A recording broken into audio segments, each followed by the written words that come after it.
The dust settled before the man did. He stood beside the fence line he had been mending since a sun he could no longer see had burned the cool from the morning air, and his stillness was of a piece with the heat-shimmered horizon and the patient buzzards circling high above. His name was Silas, though few in the town of Redemption had cause to use it, because a man's name was a handle for friendship or for conflict, and he had neither. He had the land, or what was left of it, a stretch of hard-packed soil and stubborn grass that his father had bled for and his grandfather had stolen from the earth itself, and now it was his turn to bleed. A stagecoach, an unlikely punctuation mark of black paint and tired leather against the endless brown, was pulling into the town's single street, trailing a plume of the very earth it was trying to conquer. He watched it. He watched it because it was the only thing moving in a world that felt struck still by the hammer of the afternoon sun, and because he knew who was on it. A woman stepped out, and she was wrong for this place in every way a person could be. Her dress was the color of a storm cloud, too heavy for the heat, and her face was pale, untouched by the wind and sun that had carved their stories into every other face for 100 miles. She held a small, worn carpet bag in one hand, her knuckles white, and she stood for a long moment by the coach door as if waiting for instructions on how to breathe the thick, gritty air. The town watched her, from the deep shade of the general store's porch, from the swinging doors of the saloon, from the dust-caked window of the assayer's office. They watched. Their silence was a weight. It was the collective judgment of a place that did not suffer the weak or the unprepared. And this woman, with her city pallor and her lost expression, looked like both. Silas felt the watching eyes even from half a mile away, and he felt them settle on him next. A slow, knowing turn of heads. He was the reason she was here. He was the reason this fragile thing had been shipped like freight to the edge of nowhere. He picked up his hammer, the wood of the handle smooth and dark with his own sweat. He had one more post to set before he went to claim his delivery. The wood was heavy. The work was honest. It was all he had. They met in the cramped office of the circuit preacher, a man whose piety was as thin as his hair, and whose gaze kept flicking to the small stack of banknotes on his desk. The air was thick with the smell of old paper and stale sweat. Alara, she had said her name was, stood by the window, her back to them both, her posture as rigid as a fence post. Silas stood by the door, his hat in his hands, the dust from his boots making a faint brown circle on the floorboards. The preacher cleared his throat, a dry, rustling sound. "The arrangement is as we discussed in our correspondence, Mr. Thorne. A legal union, witnessed and recorded. The dowry, as agreed upon, to be transferred upon the signing." He gestured a soft, manicured hand toward the papers. He did not look at the woman. He looked at the money. Silas did not look at the money. He looked at the woman's back, at the tight line of her shoulders beneath the dark wool. He had agreed to this because the bank, in the person of a man named Finch, was going to take his land. He had agreed because his father's pride had been to die without debt, and Silas was failing that pride. This arrangement, this woman, was a dam against the flood. A temporary one, he knew, but temporary was better than drowned. "She understands the terms," he said, and it was not a question. The preacher nodded eagerly. "Perfectly. A safe harbor, a respectable name, in exchange for—" His voice trailed off, his eyes again finding the cash. "For the signature," Silas finished for him. He moved toward the desk, his steps heavy on the creaking floor. He signed his name, the letters stark and plain. Silas Thorne. He pushed the paper and the pen across the desk. For a long moment, she did not move. The silence stretched, thin and tight. Then she turned. Her eyes, he saw now, were a pale, washed-out blue, the color of the sky just before it snowed, and they held a fear so deep it looked like exhaustion. She took the pen, her fingers barely grazing his. Her hand was steady. Her signature was a surprise, a series of elegant, fluid loops that looked as out of place on the coarse document as she did in this town. Alara Vance. Then she crossed out Vance and, with a small, sharp movement, wrote Thorne. It was done. The preacher swept the money into a drawer and offered a brittle smile. May God bless this union. His blessing felt like a curse. The walk to the homestead was silent. The sun was low, casting long, distorted shadows that trailed behind them like ghosts. She did not struggle to keep up with his long stride, but he could hear the small, controlled sounds of her breathing. The homestead was not much. A one-room cabin his grandfather had built, a solid barn, and corrals that were in constant need of mending. It was a place of work, not comfort. He opened the cabin door and stood back. Inside, the last of the light fell on a simple table, 2 chairs, a stone hearth, and a narrow bed in the corner. His bed. On the other side of the room was a small cot he had set up that morning. Her cot. She stepped inside, her bag held in front of her like a shield. She looked at the sparse room, at the bare wood walls, at the cot. Her face gave nothing away. It was a mask of polite neutrality. He brought in a bucket of water from the well and set it on the table. "The well water is sweet," he said, his voice rough from disuse. She gave a small, jerky nod. He turned to leave, to give her the illusion of privacy in a room that had none. He had chores to finish. The animals didn't care about the papers signed in town. As he reached the door, her voice, quiet but clear, stopped him. "Mr. Thorne." He turned back. She stood perfectly still in the center of the room, a statue carved from shadow. "This is only a marriage of convenience," she said. It was not an accusation or a question. It was a statement of fact, a boundary line drawn in the dust between them. Silas looked at her, at the fierce, fragile pride in her eyes, at the way she held herself together when everything about her screamed that she was about to fall apart. He gave a slow nod. He understood contracts. He understood terms. "I know," he said. Then he walked out into the falling darkness, the weight of her words settling over him, heavier than any stone. Days later, the rhythm of their life was one of silence and space. Silas rose before the sun, the scrape of his boots on the floorboards, the only sound in the cabin as he pulled them on. He would be gone for hours, his day measured and fence posts replaced, cattle moved to better pasture, and the endless, backbreaking work of coaxing life from unforgiving soil. He was a man who spoke the language of labor, his thoughts expressed in the neat coils of rope in the barn, the sharp edge of his axe, the straight furrows he plowed in the field he hoped to seed with her money. He would return long after the sun had set, covered in the dust and sweat of his efforts, to find a plate of food left on the table. It was often simple, sometimes slightly burned, but it was always there. He would eat alone, the scrape of his fork against the tin plate unnaturally loud in the quiet room. Alara would already be on her cot, turned toward the wall, a rigid line of feigned sleep that he respected with his own quiet movements. He learned the shape of her existence through the small changes in the cabin. A jar of wildflowers on the windowsill, their bright, brief color a shock against the weathered gray wood. The books she had brought in her bag, stacked neatly by her cot, their titles strange and unreadable to him. The way she mended his work shirts, the stitches impossibly small and straight.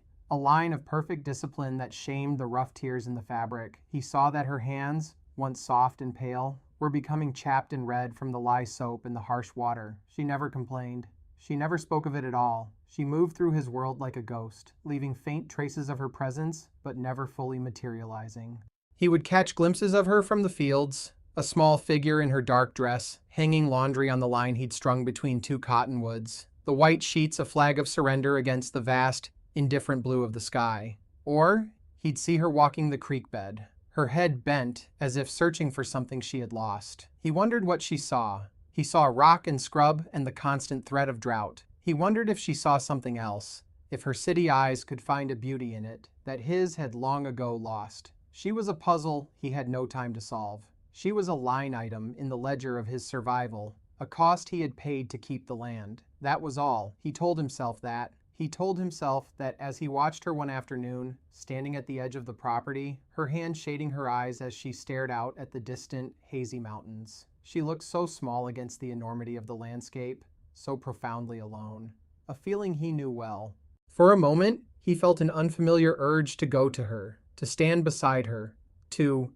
What? What could he possibly say? The moment passed. He turned back to his work. The fence needed mending. It always needed mending. That night, a storm rolled in from the west, a sudden, violent outburst from a sky that had been clear and placid an hour before. The wind howled around the small cabin, and rain hammered against the roof like 1,000 angry fists. Silas lay on his bed, listening to the sounds of the storm and the other, much quieter sound from across the room. The sound of Alara, curled tight on her cot, trying to stifle her trembling. He could see her shaking, even in the deep shadows. The storm was loud, but her fear was louder. He remembered the look in her eyes in the preacher's office, the look of a hunted animal. He had thought it was fear of him, of this place, but this was different. This was a terror that came from memory.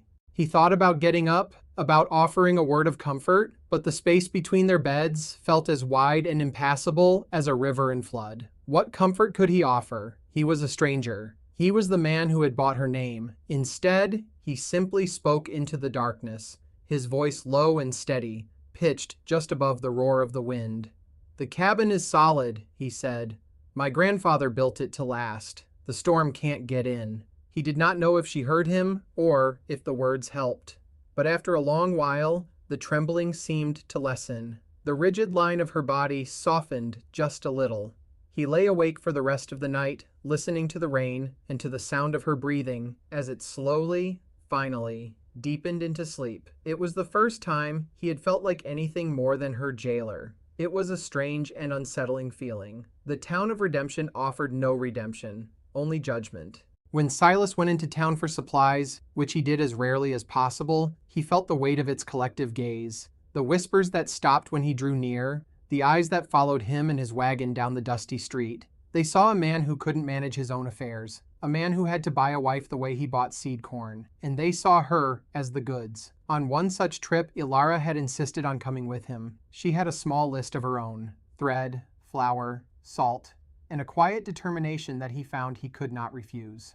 As she stepped down from the wagon in front of the general store, a man detached himself from the group of loafers on the porch. Jed Finch. His boots were polished, his clothes were clean, and his smile never reached his cold, calculating eyes. He owned the bank, the saloon, and half the ranches in the county. He wanted to own the other half, too, especially Silas's half. "Thorne," Finch said, his voice smooth as creek-worn stone. "Good to see you spending money. Things must be looking up." He tipped his hat, but his eyes were on Ilara. A slow, insolent appraisal that stripped her bare. "And this must be the new missus." "A pleasure, ma'am." "Finch, welcome to our humble community." Ilara inclined her head, a gesture so small and tight it was almost an insult. She did not offer her hand. She did not speak. "She's a quiet one," Finch observed, his smile widening. He looked back at Silas. "I trust the investment is paying off. That little dowry of hers bought you some time, I hear. But time runs out, Thorne. The land is still thirsty, and my offer still stands." His offer had been an insult, a fraction of what the land was worth, made publicly in the saloon a month before the wedding. It had been designed to humiliate, to show everyone that Silas Thorne was a man on his last legs. Silas felt the familiar hot surge of anger in his chest, but he banked it. A fire like that would only burn him down. "The land's not for sale, Finch," he said, his voice flat. Finch chuckled, a low, unpleasant sound. "Everything's for sale, Thorne. It's just a matter of price, or pressure." He looked at Ilara again, a flicker of something ugly in his eyes. "You take care of that pretty little investment of yours. It would be a shame if something happened to it." He tipped his hat again and walked away, leaving a trail of silence in his wake. The men on the porch avoided Silas's eyes. Their silence was complicity. They completed their shopping without a word. Ilara moved through the store with a quiet efficiency, her face a pale, still mask. But Silas saw the faint tremor in her hands as she counted out the coins for her thread. He saw the way she held her shoulders, braced for a blow. Finch's words had landed. They had been meant for him, but they had hit her. On the ride back to the homestead, the silence in the wagon was different. It was no longer empty. It was filled with the things Finch had said, with the threat that hung in the air between them. As they neared the turnoff to the ranch, Silas pulled the wagon to a stop under the shade of a lone cottonwood. He didn't look at her. He looked at the tired, plodding backs of his horses. "He's a snake," Silas said. "His words are just poison. You don't need to mind them." She was silent for a long time, her hands twisting a loose thread on her dress. When she finally spoke, her voice was barely a whisper. "Men like him are the same everywhere." It was the first thing she had ever said about her past, a crack in the careful wall she had built around herself. He didn't ask what she meant. He didn't press. He just clucked to the horses and set them moving again. He had a feeling he didn't want to know. He had a feeling that whatever she had run from, it had a face like Jed Finch, and it was his problem now. The thought did not feel like a burden. It felt like a responsibility. The first sign that she was more than what she seemed came not with words, but with numbers. Silas was a man of the land, not of the ledger. He knew the rhythms of the seasons, the feel of the soil, the signs of a sick calf. But the neat columns of figures in the account book from the general store were a foreign language, a collection of debts and figures that always seemed to add up to failure. He would sit at the table at night, the lantern light casting deep shadows on his face, trying to make sense of it. His frustration, a palpable thing in the small cabin. One night he pushed the book away with a curse, rubbing his tired eyes. He had miscalculated. The seed he'd bought with her dowry had cost more than he'd budgeted. And now he was short for the wire he needed to repair the west pasture fence. Without the fence, he couldn't move the cattle. If he couldn't move the cattle, they would overgraze, and he'd risk losing some before winter. Every problem was a link in a chain that led to ruin. From her cot, she spoke, her voice quiet in the heavy silence. "May I see?" He looked over at her, surprised. She was sitting up, her dark hair unbraided and falling over her shoulders. She looked younger, less severe. He hesitated, a flash of pride making him want to refuse. This was his burden, his failure. But the numbers on the page were mocking him. Wordlessly, he pushed the ledger across the table. She came and sat in the other chair, pulling the lantern closer. She did not seem to feel the strangeness of it, the two of them sitting at the same table for the first time. She simply bent her head over the book. He watched her. Her finger traced the lines of ink, her brow furrowed in concentration. She found a pencil and a scrap of paper and began to write, her movements quick and certain. He had expected her to be as lost as he was. He had been wrong. She worked for nearly an hour, the only sound the soft scratch of the pencil. The cabin felt different, charged with the energy of her focus. It felt less like a shelter and more like a headquarters, a place where a battle was being planned. Finally, she looked up. "The store owner is overcharging you for the grain," she said, her voice matter-of-fact. She pointed to a line in the ledger. "He charged you the winter price, but this was delivered in May. The spring price is lower. He has done it 3 times. She pushed her scrap of paper toward him. On it were calculations, neat and precise. "And the freight costs are wrong. He is billing you for a full wagon load, but you are sharing the load with 2 other ranches. You should only be paying 1/3 of this." She tapped the final number she had circled. "He owes you money, Mr. Thorne. Enough for your wire, and more." Silas stared at the paper. He stared at her. He had looked at that ledger 100 times and seen only a tide of debt. She had looked at it once and seen the truth. She had found a weapon hidden in the enemy's own writing. "How did you know?" he asked, his voice rough. She looked down at her hands, a faint flush on her cheeks. "My father was a merchant," she said softly. "He taught me the books." It was another piece of her past, offered up like a rare coin. A merchant's daughter from the East, who knew the hidden ways that men like the store owner and men like Finch used numbers to cheat and to steal. He looked at her, really looked at her, and for the first time, he saw not a fragile city woman, but an ally. A woman with a mind as sharp as any axe he owned. He gave a slow nod. "I'll see to it in the morning," he said. He did not thank her. The words were not in him, but something shifted between them in the quiet lamplight. A kind of respect. He went to bed that night and knew, with a certainty that settled deep in his bones, that he was no longer entirely alone in his fight. The rains came in late summer, not with the gentle mercy the parched land craved, but with a biblical fury. The sky turned the color of a bruise and opened up, unleashing a torrent that turned the dry creek bed into a raging, muddy river in a matter of hours. Silas had spent the day before shoring up the barn and securing the livestock, but his real worry was the lower field, the one he had seeded with the last of Alara's dowry. It was the field that held his hopes for the winter, the field that stood between him and Jed Finch. The creek that bordered it was rising fast, its brown water churning with debris, creeping higher and higher up its banks. By late afternoon, it was clear the banks would not hold. The water would spill over and wash away the tender shoots of corn, wash away his entire future. He stood in the driving rain, the water running in rivulets from the brim of his hat, and felt a cold, hard knot of despair tighten in his gut. He had worked so hard. He had fought so long, and now the sky itself was conspiring to ruin him. He was one man against a flood, and he was losing. He grabbed a shovel and began to work, his movements frantic and useless. He tried to build a levee of mud and rock, but the rising water pulled it apart as fast as he could build it. He was soaked to the bone, his muscles screaming in protest, his breath coming in ragged gasps. It was hopeless. He knew it was hopeless, but he couldn't stop. To stop was to admit defeat. To stop was to let Finch win. He was so lost in his desperate, failing labor that he didn't hear her approach. He only knew she was there when a second shovel began to bite into the earth beside his. He looked up, stunned. It was Alara. Her dark dress was plastered to her thin frame with mud and water, Her hair had come loose from its bun and was streaming down her face, but her eyes were clear and fierce. "This won't work," she shouted over the roar of the water. "We can't stop it here." He was about to tell her to go back to the cabin, to safety, but she was already turning, her eyes scanning the landscape with that same intense focus he had seen when she looked at the ledger. "There," she pointed, her arm a pale slash against the gray sky. "That rise. If we can dig a trench from the bend in the creek to that dry wash, we can divert some of the water. We can split the flow." He stared where she was pointing. It was a crazy idea. It would take hours. It might not even work.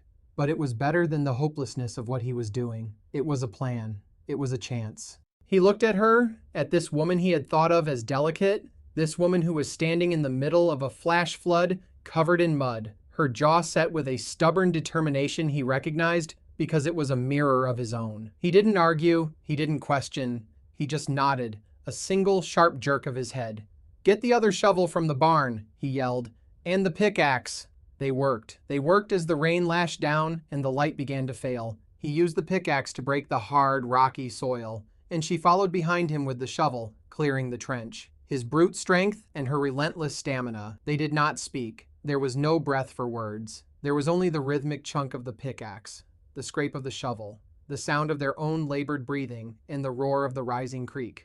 They were no longer a man and a woman who shared a roof. They were two hands on the same tool, two wills bent toward the same purpose. They were a partnership, forged in mud and desperation. The water was already beginning to seep over the bank when they finished, a shallow, muddy sheet spreading across the field. But as the trench deepened, as they broke through the final barrier of earth, the flood hesitated. Then, with a great sucking sound, a torrent of brown water turned, diverted, and poured into the new channel, rushing harmlessly down the dry wash. They had not saved the whole field. The edges were lost, but they had saved most of it. They had saved enough. They stood in the drenching rain, leaning on their tools, too exhausted to move. They were covered in mud from head to foot, their bodies aching with a weariness that went bone deep. The flood still raged in the creek, but in their field, the water was already beginning to recede. They had won. Silas looked at Alara. Her face was pale with exhaustion, streaked with mud, but her eyes were shining with a fierce, triumphant light. She had fought for this land as if it were her own. She looked from the saved field back to him, and her expression shifted, the fire in her eyes banking, her careful mask of neutrality slipping back into place. "The agreement holds," she said, her voice raspy. "You have your crop." She was reminding him of the terms. She was rebuilding the wall between them. This was business, a transaction. He looked at her, at the strength she did not know she showed, at the courage that ran deeper than any fear she might have. He looked at her and felt the truth of his own heart, a truth he had not allowed himself to see until this very moment. He had thought this was a marriage of convenience, a way to save his land. But somewhere along the way, in the shared silence, in the quiet observation, in the mud and the rain, it had become something else. He took a step closer to her, his boots sinking into the soft earth. He could feel the warmth of her, even through the cold rain. "This is only a marriage of convenience," she said again, her voice softer this time, almost a question. He knew she was giving him a way out, letting him retreat back to the safety of their arrangement. He did not take it. He looked into her tired, searching eyes and spoke the truest words he had ever said. "Not to my heart." Finch arrived 2 days later, his horse picking its way delicately through the mud. He brought 2 hired men with him, rough-looking characters who stayed in their saddles, their hands resting near their hips. The sun was out, bright and cruel, baking the wet earth into a cracked shell. Finch surveyed the damage to the field, the line of the new trench, the waterlogged soil. A slow, unpleasant smile spread across his face. He had come expecting to find a ruin. He had come to pick over the bones. Instead, he found a field that had been wounded but would survive. He found Silas and Alara standing together near the porch of the cabin, their stillness a silent defiance. "Well, well, Thorn," Finch said, swinging down from his horse. "I heard you had some weather. Looks like you saved some of it. A commendable effort. Wasted, of course, but commendable." He took a document from his coat pocket, a crisp, clean sheet of paper that looked obscene in the muddy landscape. "This is a writ of seizure," he said, his voice dripping with false sympathy. "For defaulting on your loan. I'm afraid the bank has no choice but to foreclose. The land is mine." Silas felt a cold, familiar rage. "The payment isn't due for another month," he said, his voice low and dangerous. Finch waved a dismissive hand. "A technicality. There's a clause." Failure to maintain the value of the asset, a flood, a lost crop, it's all right here. My lawyer assures me it's perfectly legal. He held out the paper. He expected Silas to take it. He expected him to be a beaten man. But Silas didn't move. He just watched Finch. His eyes narrowed. It was Alara who spoke. Her voice was quiet, but it cut through the air like glass. May I see that? Finch looked at her, surprised, then amused. Thinking of becoming a lawyer, Mrs. Thorne? By all means. He held the paper out to her. She took it, her muddy fingers leaving a smudge on the clean white surface. She read it carefully, her expression unreadable. Silas watched her, a strange sense of calm settling over him. He did not know what she was looking for, but he trusted her to find it. The two hired men shifted in their saddles, growing impatient. Finch's smile began to look strained. It's all in order, he said, a note of irritation in his voice. Alara looked up from the paper, her pale blue eyes meeting Finch's. This writ is dated yesterday, she said. Finch nodded. That's correct. And it is signed by Judge Miller, she continued. Yes, a very accommodating man. Judge Miller has been in Capital City for the past week, attending his sister's wedding, Alara said, her voice still perfectly calm. I read about it in the newspaper that came on the stagecoach. He is not due back until tomorrow. The silence that followed was absolute. Finch's smile vanished. The color drained from his face. The two hired men exchanged a nervous glance. She had not raised her voice. She had not made a threat. She had simply stated a fact that turned Finch's legal document into a piece of clumsy forgery. This signature is a fraud, she said, her voice gaining a sharp edge of steel. And presenting a fraudulent legal document to seize property is a federal crime. She held the paper out, not to Finch, but to Silas. I believe the sheriff will be very interested to see this, she said. Finch stared at her, his mouth slightly open. He had seen a poor farmer and a mail-order bride. He had seen two victims. He had never imagined he was facing a merchant's daughter with a mind for details and a memory for the society pages. He had underestimated them. It was a fatal mistake. For a long moment, no one moved. Then, one of the hired men slowly took his hand away from his gun. He was a hired gun, not a fool. He knew the difference between a land grab and a federal crime. Silas took the paper from Alara's hand. He didn't look at it. He looked at Finch, a long, cold look that promised a reckoning. Get off my land, Finch, he said, his voice a low rumble. Finch sputtered, trying to regain his composure, his authority. This isn't over, Thorne. Yes, Silas said. It is. He took a single step forward, and it was enough. Finch scrambled back to his horse, his arrogance shattered, replaced by a panicked fury. He mounted, yanked on the reins, and galloped away, his hired men following close behind, leaving only the muddy tracks of their failure. Silas and Alara stood together, watching them go. The sun was warm on their faces. The air smelled of wet earth and growing things. He looked down at the forged document in his hand, then he looked at his wife. She met his gaze, and for the first time, he saw not a hint of fear in her eyes, only strength. He had thought he was protecting her. He had been wrong. All along, she had been protecting him. 1 year later, the corn in the lower field stood tall and green, its tassels catching the golden light of the late afternoon sun. The fence around the west pasture was strong and straight, and the cattle inside it were fat and content. The ranch was not rich, not yet, but it was solvent. It was whole. It was theirs. Silas drove the last nail into a new rail on the corral fence and tested it with his weight. It held firm. He turned and saw Alara walking toward him from the cabin, carrying a dipper of cool water from the well. She moved with an easy, familiar grace now, her body accustomed to the rhythms of the land. The sun and the wind had colored her skin, and her hands, though still deft with a needle or a pen, were now callous like his own. She was no longer the pale, frightened woman who had stepped off the stagecoach. She was a woman of the frontier, as resilient and quietly beautiful as the wildflowers that grew in the cracks of the rocks. She handed him the dipper, their fingers brushing. A simple, everyday touch that held more meaning than 1,000 words. He drank deeply, the cool water, a blessing in the heat. He handed it back, and their eyes met. They did not speak of love. They did not need to. Love was not in the words they said, but in the things they did. It was in the way he repaired the step to the cabin he knew she sometimes tripped on.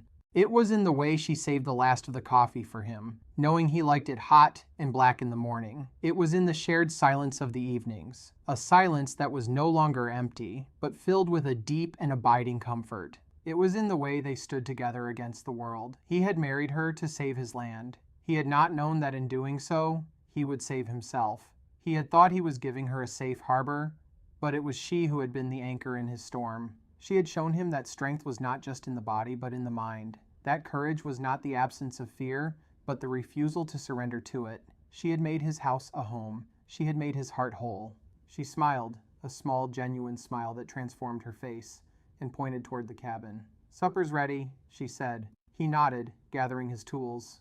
They walked back to the cabin together, their steps falling into a familiar rhythm, their shadows stretching long and intertwined behind them in the dust. Inside, the cabin was filled with the smell of roasting chicken and fresh bread. A fire crackled in the hearth. It was a simple life, a hard life, but it was a good life. It was their life. They had not found a treasure, they had built one, together. And so we leave them there, in the quiet dignity of a life they earned, a partnership forged not by contract, but by character. It makes you wonder, doesn't it, about the agreements we make, both with others and with ourselves. How often do we judge by appearances, seeing only a fragile woman or a broken man, never guessing at the hidden strength, the quiet resilience that lies just beneath the surface? True strength isn't always loud. Sometimes it's the steady hand that finds the flaw in the lie. Sometimes it's the quiet courage to stand in the mud and the rain and refuse to be washed away. A heart, like the land, can be a hard and lonely place, but it is never beyond saving.